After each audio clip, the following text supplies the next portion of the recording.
हिंगना तालुका के आमगांव देवली के एक युवा किसान राहुल दत्तूजी गोमासे ने 3 माह पूर्व अपने खेत के तटबंध पर आम के पेड़ से लटककर आत्महत्या कर ली थी। आत्महत्या से पहले राहुल ने अपनी पत्नी को 20 से ज़्यादा वॉइस मैसेज भेजे हैं।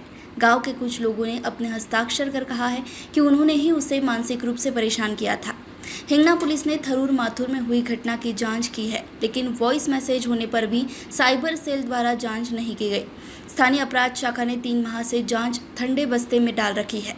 मृतक की पत्नी जयश्री राहुल गोमासे ने राज्य के उप मुख्यमंत्री, गृह मंत्री और पुलिस कमिश्नर से जांच कर न्याय दिलाने की गुहार लगाई है।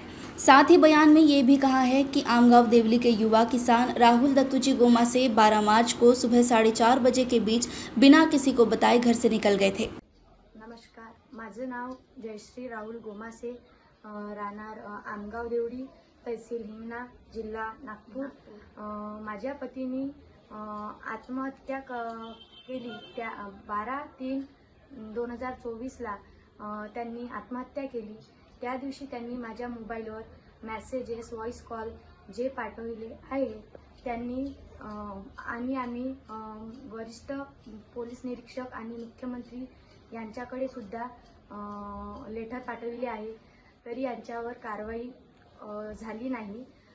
पोलिसांनी अजूनपर्यंत याच्यावर काही कारवाई केली नाही आणि त्यांनी लिहिलेले मेसेज होते की गावातले काही लोक त्यांनी मानसिक त्रास दिला।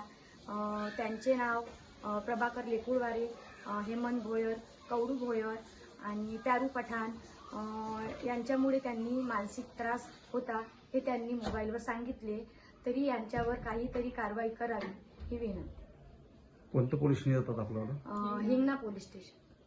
पोलीस स्टेशनला गेले होते आपण? हो, गेले होते। पोलिसांनी काही लिहिलं, तुम्हाला काही दिलं का? नाही, त्यांनी सांगितलं की याच्यावर काही कारवाई होऊ शकत नाही।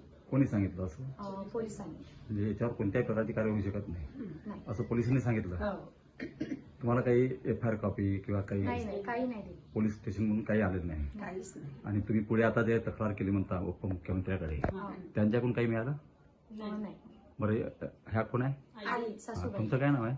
शोभा दत्तूजी गोमासे। किती मुलं आहे तुम्हाला?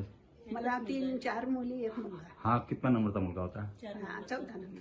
तर काय वाटतं तुम्हाला याने हे जे पाऊल उचललं, आता आत्महत्या पाऊल उचललं तर मला कसं वाटणार सर?